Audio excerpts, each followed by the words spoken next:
Olá, eu sou o João Vitor Xavier e o CNN Esportes SA está no ar. Toda semana um entrevistado para falar do mundo dos esportes e do mundo dos negócios. Hoje eu recebo Carlos Belmonte, diretor de futebol do São Paulo. Seja bem-vindo, obrigado pela visita. João, é um prazer estar aqui e falar com vocês e com os telespectadores da CNN. Vamos ver um pouquinho da temporada do tricolor do Morumbis. Como é que foi o ano do São Paulo? Vamos lá. Depois de vencer a Copa do Brasil de 2023, o São Paulo começou o ano com expectativas por mais taças. E foi assim que 2024 começou. O tricolor venceu o Palmeiras nos pênaltis e garantiu o título inédito da Supercopa do Brasil. Apesar do excelente começo de ano, o paulistão ficou abaixo do esperado, sendo eliminado pelo Novo Horizontino nas quartas de final. Na Copa do Brasil e na Libertadores, o clube chegou às quartas de final, sendo eliminado por Atlético Mineiro e Botafogo, respectivamente, clubes que vieram a ser finalistas das competições. No Brasileirão, a equipe de Zubeldia não tem mais chances de títulos, mas garantiu a vaga para a Libertadores de 2025 com antecedência. Carlos Belmonte, diretor de futebol do São Paulo, é o convidado do CNN Esportes SA e vai fazer um balanço do ano que passou e projetar a próxima temporada do Tricolor Paulista. Belmonte, nós vimos aí na análise da CNN como é que foi a temporada, mas queria entender na análise do São Paulo como é que foi esse ano de 2024. Eu acho que a temporada de 2024 foi uma temporada muito adequada ao que nós temos hoje como expectativa, né? O São Paulo busca ser um time competitivo. A gente acha que foi competitivo nas Copas, acreditamos que poderíamos até ir um pouquinho adiante nas duas Copas, mas fomos competitivos nela e o principal objetivo, que era garantir a vaga para a Libertadores do próximo ano, a gente já garantiu. Então é importante estar na Libertadores do ponto de vista financeiro fundamental, do ponto de vista desportivo também. E no começo do ano ganhamos a Supercopa de um rival do Palmeiras, que também era um título inédito para São Paulo. Então, na nossa avaliação, a temporada de 2024 foi adequada dentro das nossas expectativas. E uma temporada que começou com uma notícia complexa, né? Porque o São Paulo perde o seu técnico, campeão da Copa do Brasil, para a seleção brasileira. É muito difícil para alguém falar não para a seleção brasileira, e assim foi com o Dorival, mas tenho certeza que ali quebrou um processo de organização do São Paulo. Como é que foi superar essa mudança? Como é que foi construir um calendário, uma temporada, perdendo o técnico logo no início do ano? Eu acho que foi um problema sério, João, efetivamente. Porque se essa proposta tivesse chegado ao final da temporada anterior, ou seja, terminou a temporada, a gente fosse informado pela CBF que havia o desejo de levar o Dorival para lá. Ok, a gente ia, mas não foi. Nós recebemos a informação há 3, 4 dias de começar a pré-temporada. Isso, obviamente, te causa um problema que todo o planejamento estratégico que a gente tinha feito para essa temporada, ele cai por terra. Todo o elenco, tudo tinha sido pensado pelo Dorival. Tudo pensado. Por exemplo, um exemplo clássico, um jogador hoje importante para nós, o Ferreirinha, né? Era um pedido do Dorival. Bobadilha, pedido do Dorival. Eram jogadores que o Dorival, nós não tínhamos no elenco anterior pontas rápidas, então era um pedido do treinador e a gente tinha feito toda essa movimentação em cima de uma montagem do elenco. Com a saída do Dorival, e você colocou muito bem, é muito difícil para o treinador recusar a seleção brasileira, né? É um sonho também do treinador. A gente teve que buscar rapidamente um outro nome no mercado.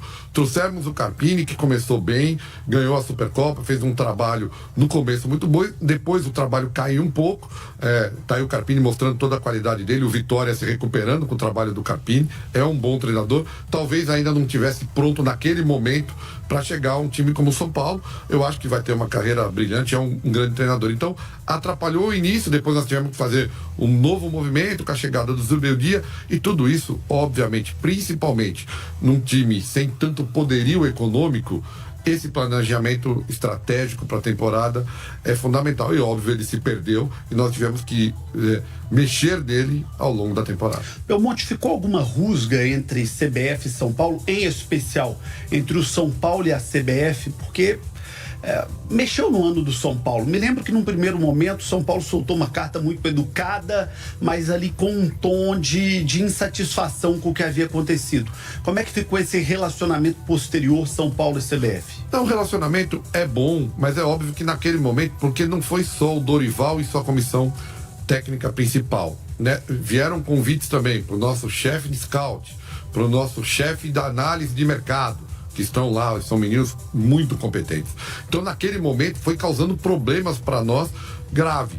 Mas, óbvio, a gente entende também o lado da CBF, o lado do Dorival. Então, não teve rusga, tanto que depois o presidente Júlio foi chefe da delegação da Copa América. Não teve, mas óbvio que houve uma insatisfação, porque a gente acreditava que poderia ter ocorrido um pouco antes, para dar tempo da gente mexer no planejamento.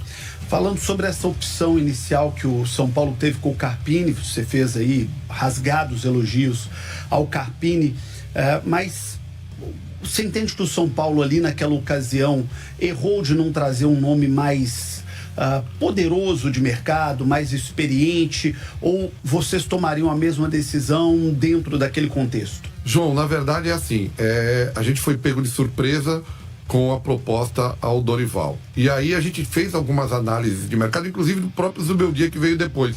Mas naquele momento o Zubeldia não estava disposto a sair da LDU, estava ainda num processo de transição da saída da LDU. Então a gente fez outras análises e entendia que o Carpini era um treinador jovem, com muito bom trabalho. Então a gente achou, pode ser que ele dê o resultado que a gente espera. E ele deu de cara o resultado. O que a gente não contava, e aí talvez tenha sido uma observação que a gente pudesse ter feito naquele momento, é que o treinador jovem tem muito menos paciência da torcida.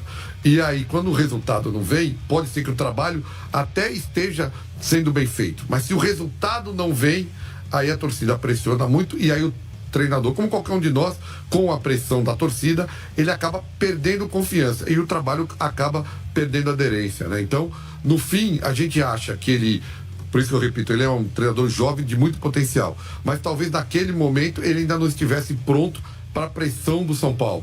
E aí, talvez uma falha nossa de acreditar que ele pudesse, naquele momento, suportar a pressão que viria, e ela vem naturalmente quando os resultados não vêm como a torcida espera.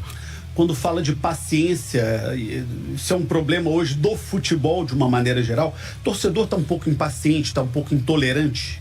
Eu acho que tem a ver muito com as redes sociais, né? As redes sociais acabam fazendo com que as coisas fiquem mais rápidas, né? Então a crítica fica muito mais rápida, ela se expande, todo mundo olha, o treinador também sofre. Então, assim, a paciência é muito menor. A gente pega casos, por exemplo, o Palmeiras.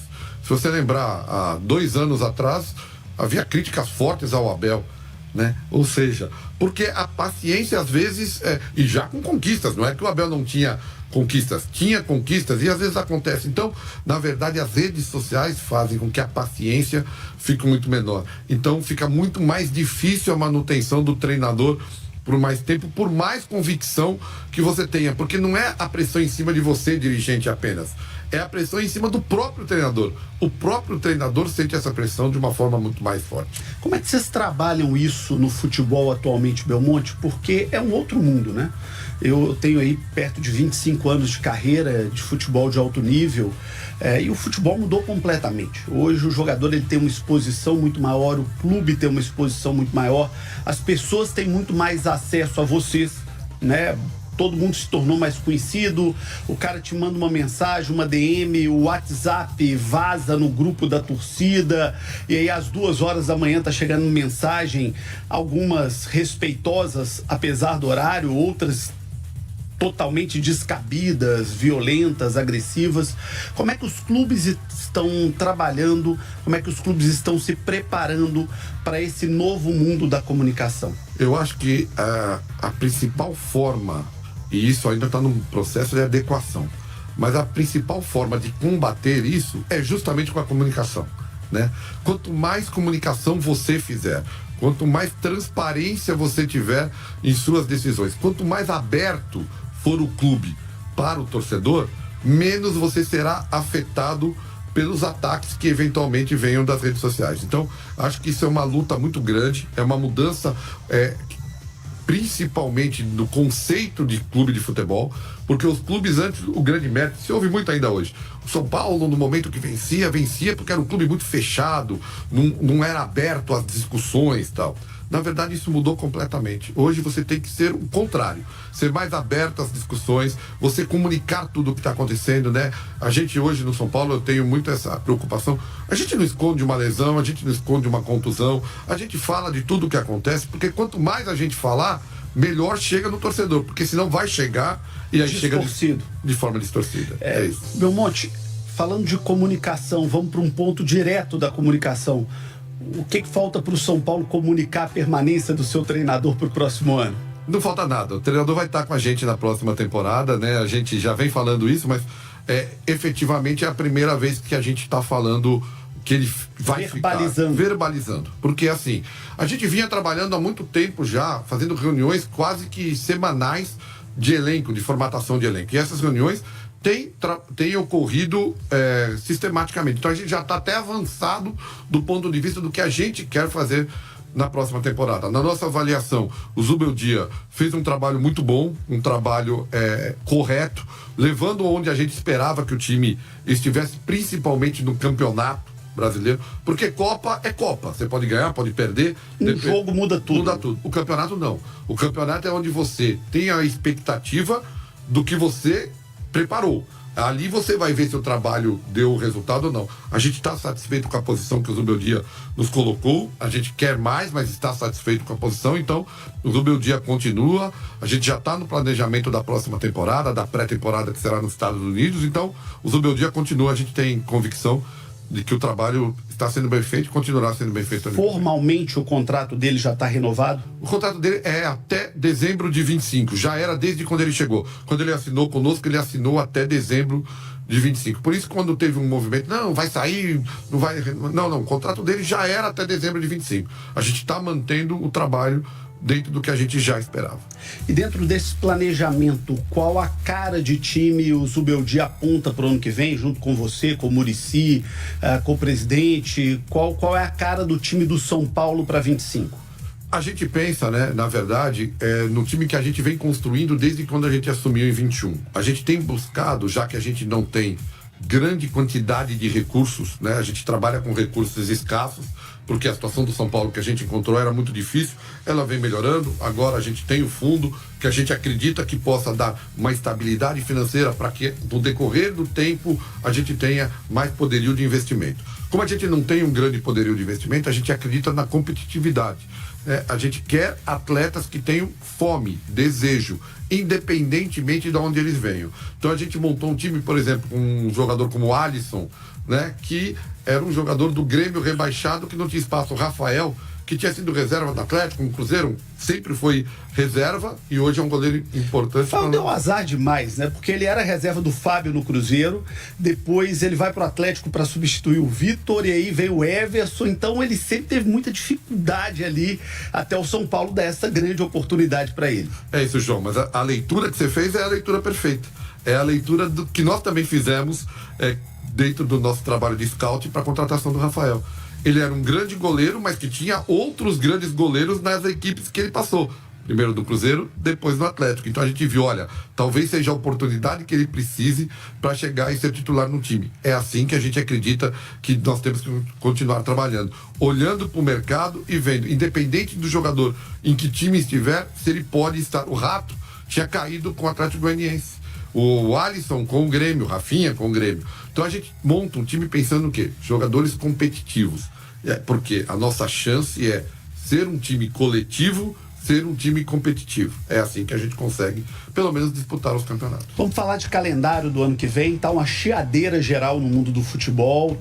Todo mundo que é da bola está reclamando muito do calendário de 2025, porque tem um Mundial de Clubes no meio do ano, porque o calendário começa logo no início de janeiro, vai até o final de dezembro, muitos jogos, e certamente isso impacta muito no departamento de futebol de cada clube, porque você vai ter que contratar mais gente, o custo vai ser maior, a tendência de perder mais atletas por contusão, por lesão. Como é que o São Paulo está se organizando e qual que é a análise do São Paulo do calendário proposto e apresentado pela CBF para 25? Bom, João, você já fez toda a pré-análise perfeita, né? Ou seja, com esse calendário, com essa extensão de calendário, eu tenho que aumentar o tamanho do meu elenco.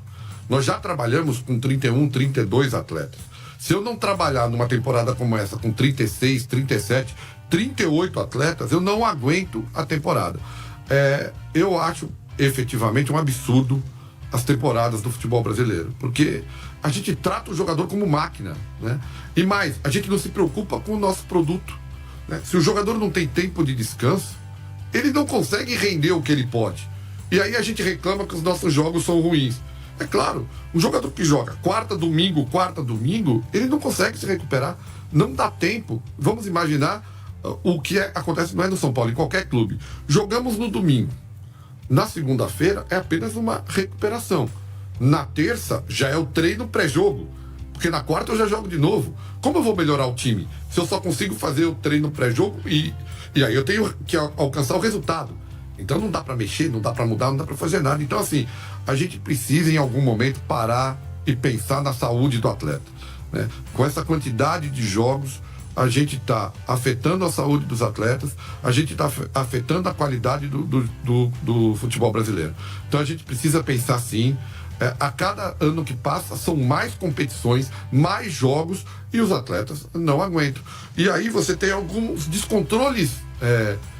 Veja essa temporada, nós passamos jogando quarta, domingo, agora estamos ficando 10 dias sem jogar, 12 dias sem jogar, no final do campeonato. Então a gente precisa sim cuidar melhor. Eu sei que não é fácil, mas a gente tem que cuidar melhor do futebol, diminuindo a quantidade de jogos, porque efetivamente os atletas estão se machucando em razão da quantidade de jogos. Nós tivemos ontem uma final de Copa Libertadores em que o Campeonato Brasileiro foi decidido no meio da semana, ou seja, o time que estava na final da Libertadores, o Botafogo, passou a semana com a cabeça dividida e com a pressão de uma definição de Campeonato Brasileiro. É isso, então, quer dizer, não é possível, né, como você está colocando, se ter um jogo decisivo do Campeonato Brasileiro numa terça-feira e depois no sábado a final da Libertadores. Alguma coisa tem que ser feita para que isso não ocorra. Por quê? Porque é bom para todo mundo.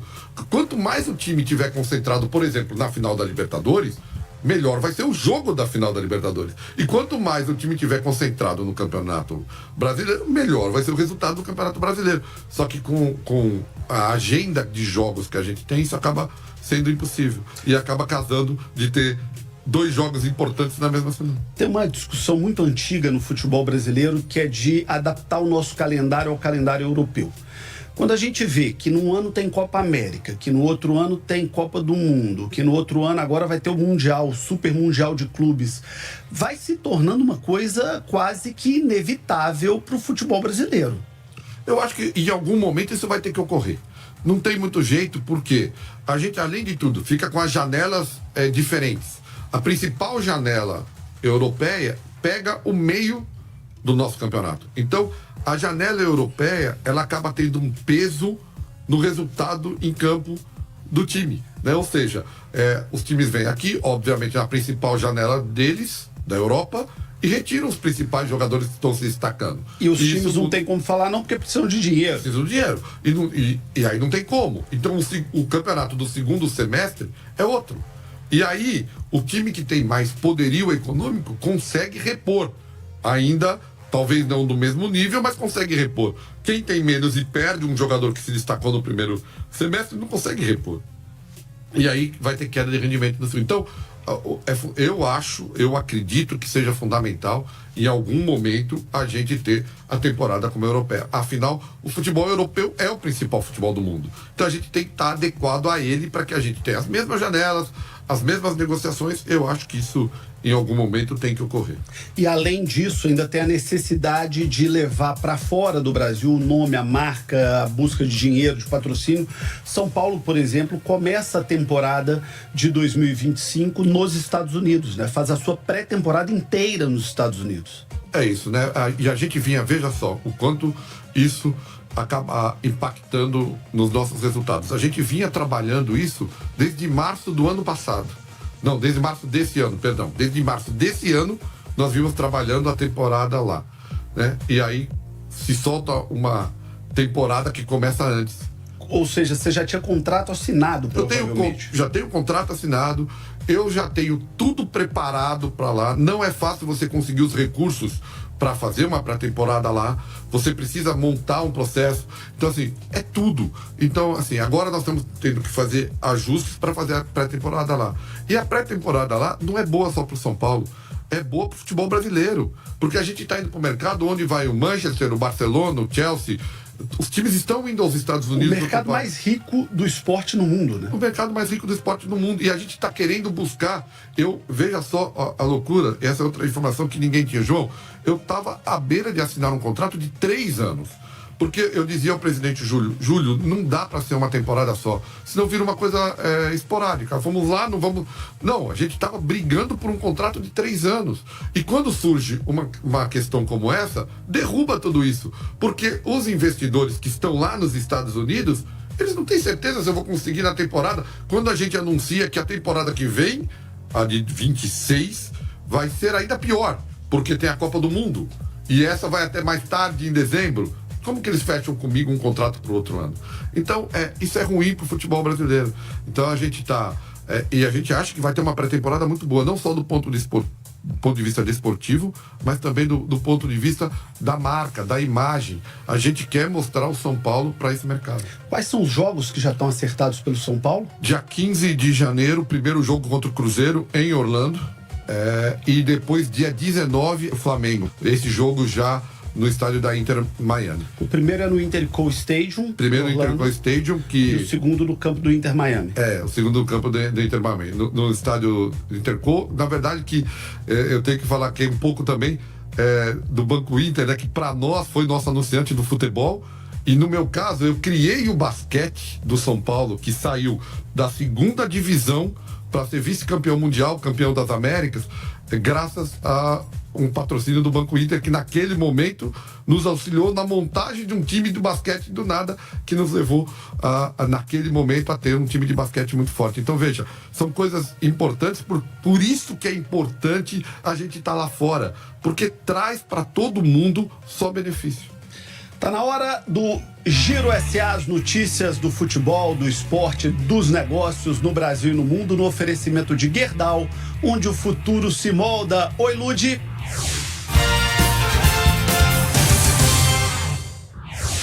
Oi, João, tudo bem? A gente segue aqui no Giro SA falando de São Paulo. Isso porque o tricolor paulista anunciou a criação da SPFC University, uma faculdade com foco no esporte, em parceria com o Grupo SEB e a Universidade do Futebol. Os cursos de graduação e pós-graduação serão híbridos, com aulas práticas no próprio Morumbis, estádio do São Paulo, e também no Centro de Treinamento de Cotia, onde ficam as categorias de base do clube.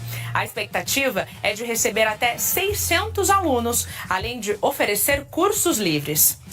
E um estudo apontou que o Campeonato Brasileiro é o 2º torneio nacional com maior lucro na última década. O levantamento foi realizado pelo Centro Internacional de Estudos Esportivos da Suíça e leva em conta a relação de compra e venda de jogadores. No período analisado, o Brasileirão teve uma receita estimada de pouco mais de 9 bilhões de reais. E a gente encerra falando do Flamengo porque o time carioca apresentou o projeto de construção de seu novo estádio no terreno do gasômetro, que foi comprado pelo clube no meio desse ano. O desenho revelou que o estádio será o mais alto do Brasil, com 60 metros de altura, o equivalente a 22 andares. Com capacidade para mais de 77 mil pessoas, a estrutura terá formato oval, com elementos que remetem à trajetória do clube e será predominantemente nas cores rubro-negras, preto e vermelho. João, eu fico por aqui, mas eu volto com você e com Carlos Belmonte, porque eu sei que tem muito mais do CNN Esportes SA. Até a próxima. Muito bem, daqui a pouquinho eu continuo com Carlos Belmonte, diretor de futebol do São Paulo, e eu quero saber dos investimentos em futebol para o ano que vem. Quem chega, quem sai, quais são os possíveis reforços do tricolor do Morumbi. Um minuto só. De volta com o CNN Esportes SA, recebendo Carlos Belmonte, diretor de futebol do São Paulo. Se eu não te fizer essa pergunta, o torcedor tricolor me mata na rua. Quem vem para o São Paulo ano que vem? O que o São Paulo já prepara de reforços para a próxima temporada? Na verdade, a gente está ainda na busca de possíveis reforços. A gente ainda não tem nomes, mas a gente sabe que precisa de um lateral esquerdo, em razão da saída do Wellington. A gente precisa de um lateral direito, porque a gente deve ter o Rafinha muito provavelmente no primeiro semestre apenas. Então a gente também precisa de um lateral direito, e a gente sempre está na busca de um meio atacante, de um camisa 10, porque hoje a gente tem o Luciano que atua mais nessa posição, mas a gente acha que precisa ter mais um jogador, até porque a temporada é longa. Então a gente está na busca dessas 3 posições. Mas óbvio que a gente não tem recursos, o momento é de muita austeridade, então eu tenho que ter saídas de atletas. Vamos dizer, essa é a lição de casa que o futebol do São Paulo tem. A gente precisa ter saídas para poder ter entradas. Então a gente está trabalhando também em algumas saídas de atletas, para a partir daí trabalharmos na chegada de outros para manter o time competitivo para a próxima temporada. Daqui a pouquinho eu quero falar de quem pode sair, mas vou insistir um pouquinho mais na possibilidade de chegadas. Eu li essa semana sobre a lateral esquerda que o Marlon do Cruzeiro seria um nome na mira do São Paulo, procede? O Marlon do Cruzeiro, a gente acha o Marlon um grande jogador, está no nosso trabalho de scout, mas o Marlon é um jogador que, para esse momento, do ponto de vista financeiro para o São Paulo, a gente não tem a capacidade de tirar o Marlon do Cruzeiro. Então é um grande jogador, mas que a gente não tem a capacidade, a não ser que surja por parte do Cruzeiro, e a gente conversa com o Pedrinho, já conversou algumas vezes, ao interesse de algum atleta nosso, eventualmente a gente pode ter uma negociação, mas nesse momento não. Para não ficar em cima do muro, o jogador que a gente conversou mais foi o Wendel, que está no Porto, mas também tem uma questão ainda, o Wendel, Porto, para a gente entender se temos ainda a capacidade de tê-lo no São Paulo. Mas é um jogador que a gente gostaria muito, que se adequa ao nosso perfil de jogo. Belmonte, qual é a realidade financeira do São Paulo para formar o time? No primeiro bloco você falou da dificuldade financeira, você abre o segundo bloco falando disso. Em qual realidade o São Paulo vai ter que se organizar para o ano que vem? O presidente Júlio está muito preocupado com isso e já estava desde o início da gestão, né? Então a gente, nesse momento, a gente sabe que tem poucos recursos. A realidade financeira é difícil. Nesse ano, a gente deve fechar um ano com déficit. A ideia é que na próxima temporada, ao final de 25, a gente tenha um superávit. Então a gente tem que apertar um pouco mais o cinto ainda no futebol do que já está apertado, né? A gente vai ter que diminuir um pouco a nossa folha. A gente não tem poderio de investimento. Por isso que eu estou dizendo que para chegar a atletas, eu tenho que tirar atletas do elenco. E isso é difícil de se casar, né? Porque às vezes a proposta de saída chega no momento que você não tem mais o atleta para trazer. Então a gente tem que fazer essa adequação. Então a gente vai ter um ano bastante difícil, mas o fundamental é tentar manter as coisas em dia. Essa é uma preocupação de todos nós no São Paulo. A gente encontrou o São Paulo com muitas dificuldades, com muitas imagens atrasadas. A gente está tentando, e com muita dificuldade, manter isso o mais ajustado possível, tentar terminar o ano sempre com isso ajustado. De novo, nós estamos nesse esforço. Então, assim, vai ser um ano difícil, não vai ser um ano fácil do ponto de vista financeiro. Mas nada que a gente não esteja habituado. O torcedor não precisa se assustar, porque já tem sido assim. A gente já teve muita dificuldade. Então, a gente vai continuar e o nosso time vai ser competitivo. Eu não tenho dúvida que será competitivo. Mas, óbvio, a gente continuará nesse processo, porque é assim que tem que ser. A gente tem que ter muita responsabilidade financeira e essa também é uma bandeira do presidente Júlio que a gente assume junto com ele.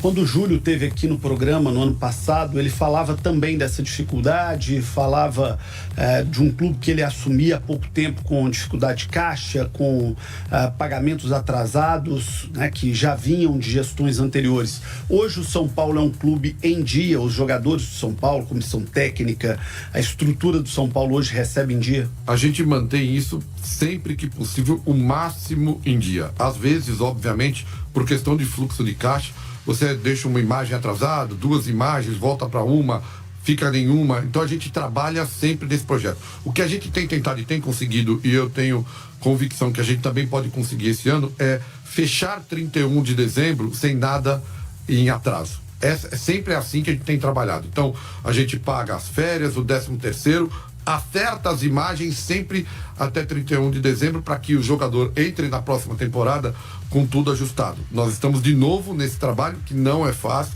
O presidente Júlio está empenhado, a gente está esperando uma chegada de recursos do fundo importante para que a gente faça todos esses ajustes. Então, acredito que teremos novamente esse quadro. O Belmonte, é sempre um pouco assustador quando a gente escuta isso vindo do São Paulo. Porque, nós nos acostumamos com o São Paulo como o clube mais organizado do Brasil, o clube que tinha a melhor estrutura do Brasil, era um modelo e um exemplo de gestão para o futebol brasileiro. Como é que está sendo para o São Paulo se adaptar a essa nova realidade? Como é que está sendo esse papo reto com o torcedor que se acostumou com o São Paulo ultra, mega, maxi campeão, mas que na prática hoje tem muita dificuldade financeira para brigar com o Flamengo, com o Palmeiras, com SAFs como do Atlético, Botafogo e por aí vai? João, acho que o principal é fazer o que a gente está fazendo, né? A gente pegou nós chegamos no São Paulo. O São Paulo, de 2012 a 2020, tinha disputado apenas uma final. Não tinha nenhuma conquista, tinha conquista do Sul-Americano e depois mais nada. De 21 para cá, nós chegamos a 5 finais, temos 3 títulos. Como? Com austeridade, regulando, buscando o time ser competitivo. E o torcedor já entendeu isso, tanto que nossa média de público no estádio está na casa de 43, 44 mil pessoas, porque o torcedor também abraçou essa ideia, porque não tem outro caminho. O caminho é de se recuperar financeiramente, é de trabalhar com isso para que no momento que você tiver mais fôlego, poder voltar a investir de forma mais forte. Mas não tem mágica, né? O que tem é, pouco a pouco, você conseguir isso. E a gente já vem conseguindo. Quer dizer, as conquistas hoje são importantes, entra bastante dinheiro em caixa por conquista. Nós precisamos vender atletas. O ativo nosso é valorizado quando, por exemplo, o Beraldo, eu tive uma proposta de 10 milhões antes da conquista da Copa do Brasil. Dobrou após a conquista. O título, a boa colocação valoriza o seu ativo. Então a gente tem que fazer esse trabalho. Não tem outro jeito. Eu acho, né? Eu sempre brinco, a gente fala das SAFs. Eu acho que tem SAFs boas e SAFs ruins. Como tem times bem administrados, associativos e mal administrados. Eu acho que o caminho da SAF, eu sempre falo isso, que a gente não ia ser o primeiro, mas também não vai ser o último. Mas a gente tem que entender em que momento a gente vai virar SAF ou se não vamos virar porque conseguimos nos recuperar. Veja, há pouco tempo saiu uma notícia da Portuguesa de Desportos falando em 1 bilhão, né, de SAF, que ela vai receber 1 bilhão. A Portuguesa está na Série D, é um grande time que felizmente talvez comece uma recuperação. Mas se a Portuguesa vale 1 bilhão, quanto vale o São Paulo? Essa é a pergunta, quanto vale o São Paulo? Essa é a pergunta, eu não sei quanto vale o São Paulo, mas eu na minha avaliação, hoje o São Paulo é time para 8, 9, 10 bilhões, não 1, né? Então, assim... Envolvendo o Morumbis também. Envolvendo o processo que tem o Morumbis dentro desse escopo. Então, assim... Ativos imobiliários. Também. Ativos imobiliários dentro... Como é o caso da Portuguesa. Como é o caso da Portuguesa. A SAF da Portuguesa, é bom destacar que tem ali o Canindé também. É isso. O que eu acho, João, é que é possível times com a grandeza do São Paulo, do Flamengo, do Palmeiras, do Corinthians e outros. É possível não ser SAF. Mas você tem que fazer um trabalho muito austero de recuperação, de equilíbrio financeiro. E quando a gente fala de Flamengo e Palmeiras, desculpa me alongar um pouco, mas é um assunto importante. O Flamengo teve um outro movimento lá atrás com Bandeira, e o Flamengo tem uma torcida gigantesca, muito maior do que a torcida do São Paulo, por exemplo. Então, ele conseguiu fazer essa roda girar mais rápido. O Palmeiras teve um outro processo muito importante, com o Paulo Nobre, agora com a Leila, que colocaram recursos, e esses recursos ajudaram na recuperação, junto com uma boa gestão, conquistas, o Palmeiras recuperou. Eu acho que nós temos que ir nesse caminho. O caminho é esse, é o que o Júlio está fazendo agora, da gente buscar a recuperação financeira. Hoje nós temos boas arrecadações e a partir daí, se possível, sem ser SAF, ter um clube associativo que volte a ter poderio econômico de investimento. Insistindo um pouquinho nesse assunto da SAF, que é importante, é possível ao São Paulo resistir a essa tendência? porque a disparidade econômica está ficando muito grande. Tem o caso do Palmeiras, tem o caso do Flamengo, que não são SAFs e que tem muito dinheiro, mas a gente começa a ver. O Cruzeiro, por exemplo, estava na Série B, chega a uma final de Sul-Americana. Botafogo e Atlético, que são SAFs, disputando a final da Copa Libertadores. A gente vê que esse processo da injeção de capital começa a fazer a diferença desportiva também. Sim, o que eu acho é que a gente precisa só tomar um cuidado grande para não misturar as questões, né? Primeiro precisa se entender o quanto essas SAFs vão ter de retorno, né? Posterior a esse investimento, né? Por exemplo, e aqui não há nenhuma crítica, é apenas uma constatação. O Botafogo fez um investimento altíssimo, muito superior ao que ele tem de poderio de arrecadação nesse momento. Isso tá errado? Não sei. Isso quem sabe são eles. Mas isso vai dar o resultado lá na frente? Quem investiu vai ter o retorno? Então a gente precisa ainda entender. Por isso que eu falo, não dá para estar no começo, não dá para ser o último. A gente tem que avaliar de acordo com como a gente avançar. Mas por tudo que estou entendendo da sua fala, esse é um assunto hoje discutido da porta para dentro do São Paulo. Não há dúvida. Esse assunto tem que ser discutido da porta para dentro. Não dá para a gente simplesmente ignorar como se isso não tivesse acontecido. A gente tem que discutir e entender se em algum momento esse tem que ser o caminho de São Paulo. E quando a gente fala de SAF, né, parece ser uma coisa só, né? E na verdade há vários modelos. E de repente pode não ser no modelo do Botafogo, pode ser em outro modelo, pode ser um modelo que o seu ativo esteja dentro, pode ser um modelo que o seu ativo não esteja dentro, né? Ou seja, então a gente tem que entender um pouco. Mas o principal, independente da SAF, é fazer um trabalho de recuperação financeira. A partir desse trabalho, até porque o trabalho de recuperação financeira faz com que você tenha um valor maior. Se sua dívida for alta e você estiver estrangulado por ela, isso em qualquer negócio, você obviamente tem que vender por um preço menor. Se você tiver a sua dívida controlada, regulada, a sua valoração de mercado é maior. Então a gente tem que trabalhar muito isso. Eu não tenho de verdade nenhum preconceito com SAF, mas também não tenho nesse momento a convicção que tenha que ser SAF. A gente tem que analisar com o tempo, entender para onde o São Paulo vai caminhar. Deixa eu contar uma história de bastidores. Minutos antes do programa começar, você passou o seu telefone para o seu assessor. E ele brincou com você dizendo o seguinte: agora eu vou aproveitar aqui o telefone e vou contratar alguns jogadores. Você falou, primeiro a gente tem que preocupar em fazer dinheiro, em vender jogadores. É isso. Como é que o São Paulo vai trabalhar essa janela no que diz respeito a vendas, a negociações? A gente tem que fazer negociações, né? O grande problema é que o São Paulo passa nesse momento quais os ativos que nós temos para fazer negociação na janela, né? Então, por exemplo, o principal ativo nosso na temporada passada era o Pablo, né? Um jogador que estava com o olhar do mercado, principalmente da Premier League, e o Pablo se machucou. Então a gente perdeu. Depois ocorreu o mesmo com o Rodrigo Nestor, que também foi um destaque na final da Copa do Brasil e depois também teve uma lesão. A gente acabou fazendo o Beraldo, depois o Diego, o nosso outro zagueiro. Eu acho que a gente tem que fazer negociações. E aí, os ativos que a gente tem continuam sendo esses mesmos atletas. Ou então atletas da base que estão chegando, né? O William, o Henrique, jogadores que começam a aparecer. Então, mas a gente tem que fazer negociação. Mas além da negociação, eu tenho que dar uma mexida no elenco também do ponto de vista do salário.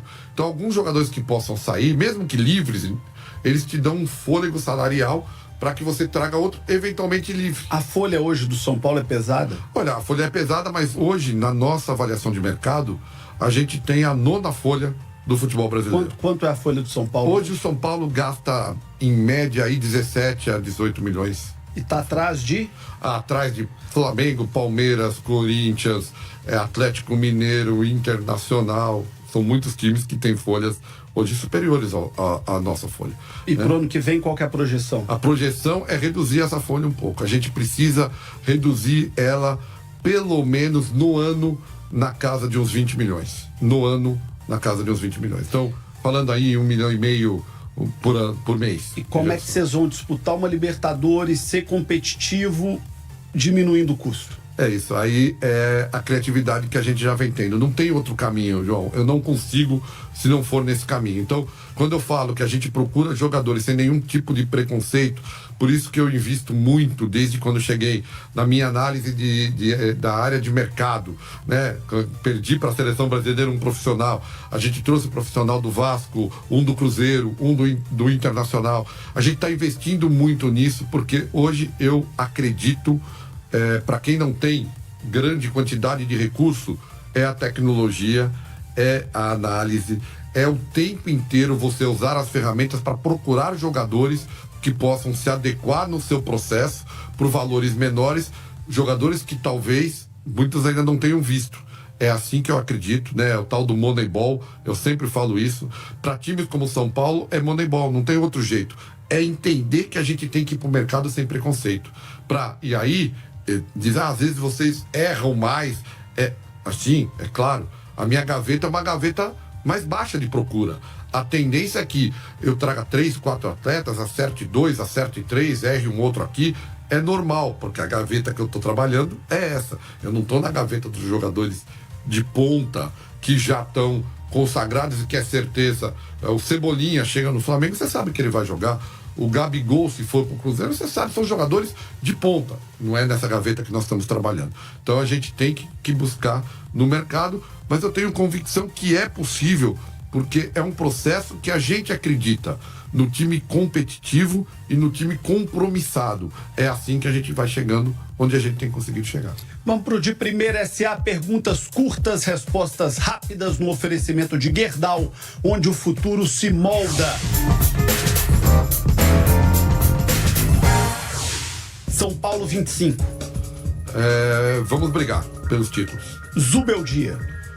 Profissional sério, empenhado e um grande parceiro do clube nesse momento. Muricy Ramalho. Esse é o cara que faz com que a gente tenha o tempo inteiro alguém que entende muito de futebol conversando com a gente diariamente. Paulistão, Libertadores ou Copa do Brasil? Qual é o foco do ano que vem? Paulistão, Libertadores e Copa do Brasil.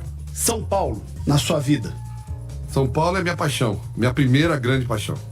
Tenho perguntado sempre para quem vem aqui, o futebol brasileiro vai dar certo em meio a tantas mudanças, tantas turbulências, tantas dificuldades. A gente viu que durante o programa foi crítica a calendário, foi crítica à condição financeira. Vai dar certo? Eu acho que o futebol brasileiro vai dar certo. O futebol brasileiro, apesar de todas as dificuldades, está evoluindo. Para finalizar, você tem vontade de ser presidente do São Paulo? Eu tenho vontade de ver o São Paulo campeão do mundo de novo. Se eu puder ajudar de alguma forma, em algum momento, isso, eu vou ajudar. Mas o meu maior desejo não é ser presidente de São Paulo, é ver o São Paulo campeão do mundo outra vez. Mas se tiver uma fila, você tá ali nela? Ou se tiver uma fila e os conselheiros do São Paulo quiserem que eu esteja nessa fila, estarei nessa fila. Mas ainda temos 2 anos e meu principal compromisso nesses 2 anos é fazer que a gestão do presidente Júlio tenha sucesso. Obrigado pela entrevista. Obrigado, João, foi um grande prazer. E dizer que eu acompanho o seu trabalho, é um trabalho que dá orgulho pra gente que é jornalista, porque aqui a gente falou de diversos assuntos, alguns polêmicos, mas sempre com clareza e muita competência. Muito obrigado. Carlos Belmonte, ele que é o homem do futebol do São Paulo e que confirmou que a permanência do técnico Zubeldia para a próxima temporada. Obrigado pela sua audiência. O CNN Esportes SA volta na próxima semana, sempre com um convidado especial para falar do mundo dos esportes e do mundo dos negócios. Um abraço e até lá.